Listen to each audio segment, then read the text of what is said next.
Labadiena, prieš jūsų akis Klaipėda ir paskutinį kartą šiame sezone transliacija būtent iš čia 36 turas, kaip ir visos kitos rungtynės būtent prasideda tokiu pat metu, 13 val. Klaipėdos Atlantas Gargždų Banga, būtent Klaipėdos centrinėme stadione. Tuo pat metu vyksta ir dar net 3 SMS Credit LT lygos rungtynės ir vietoje šio futbolininko aikštėje yra Andrius Jokšas, kuris po gana ilgokos pertraukos sugrįžo į komandos startinę sudėtį. Čia pavojinga situacija ir Gediminas Pruša.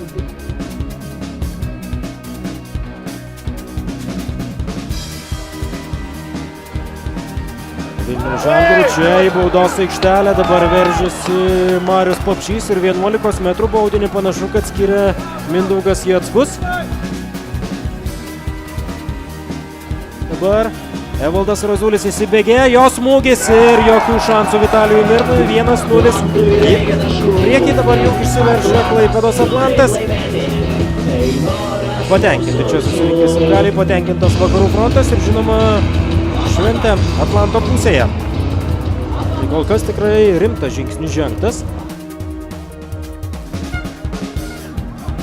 Vis dėlto galima pasakyti, kad šiandien Atlantui tikrai nėra lengva žaisti su Bangos komanda. Čia šansas Razuliui, tačiau Rokas Borsas dabar grįžta, atrodo laiku. Razulio smūgis ir tikrai pavojingas dabar į artimai viršutinį vartų kampą. Tau sugrįžo į kraštą gynėjo vietą.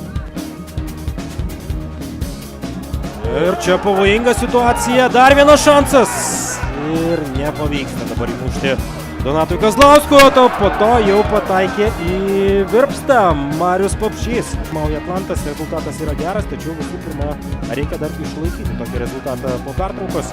Čia Gediminas Pruša, jo šansas, baudos aikštelėje Krušos smūgis, dar viena galimybė ir nuo pat vartų dabar kamuolį numuša Karolis Urbaitis. Donatas Kazlauskas būtų įmušęs įvartį. Nu čia šansas dabar kontratakuoti Atlanto komandai. Galimybė dabar jau Evaldui Razuliui.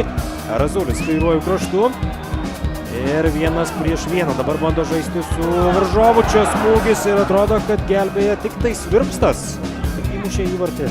Pirmauja, bet Banga ir toliau kovoja. Šiandien išsivetusi pagirdinai, čia klaida ir šansas dabar Gediminui Krušai, taiso tą savo klaidą Vitalijus Mirnas, Marius Papšys grąžina kamuolį į žaidimą, galimybę Atlantui ir iš karto Banga kamuolį perima, taip, kuris buvo pelnytas antrasis įvartis, kuris ko gero tikrai turėtų palengvinti žaidimą. Ir čia žinoma, jeigu antrąjį kartą įmuštų smūgis ir atmuša kamuolį dabar Vitalijus Mirnas, jeigu antrąjį įvartį įmuštų. Ta kamuolį grąžina Evaldas Grigaitis į baudos aikštelę ir tai gali būti pavojinga. Tamazis Čergišvilis į vartus, pavojingai dabar į tolimą į vartų kampą ir šiek tiek tai pavyksta dabar apsiginti. Gal 8-oje pozicijoje, 7-oje buvo Marijampolės Sūduva. Ir čia pavojinga situacija, smūgis į vartus ir nepavyksta įmušti dabar Tadui Eliošiui. Jeigu perdavimo vienas geriausių pagal šią statistiką yra Marius Papšys, perdavimas labai pavojingas ir ir šiaip netaip apsigina Banga.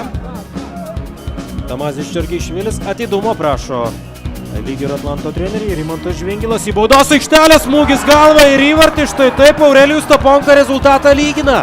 1-1, 83 mačo minutę ir labai patenkinta Banga.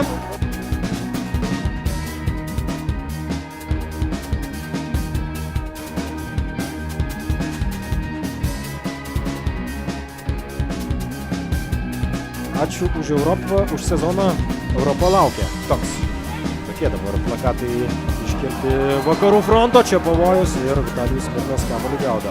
Galimybė Atlantui kontratakuoti, perdavimas į priekį, čia daug aukštų žaidėjų. Kova dėl kamuolio dabar ir pavojus, ne, šį kartą pavojus nebus. Bangos futbolininkai šiandien tiesiog iškovoja lygiąsias, sveikiname su jomis, tiesiog dabar jau Atlantui didžiulė užuojauta, labai gaila šios komandos.